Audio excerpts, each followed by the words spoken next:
আসসালামু আলাইকুম, সবাই কেমন আছেন? আজকে খুবই মজার একটা ভর্তা বানাবো। দেখুন এখানে কুচিলা পাতাগুলো ধুয়ে একটা পাইপে দিয়ে দিছি, হালকা একটু তেলের মধ্যে ভাজি করে নিতেছি।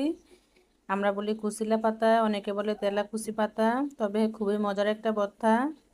পাতাটা হালকা ভাজি করে নিলাম। তারপর এর মধ্যে আমি দেখুন পেঁয়াজটা হালকা ভাজি করে নিয়েছি, রসুনটাও দিছি ভাজি করে, শুকনো মরিচ আছে, সাথে আছে এক পিস মাছ।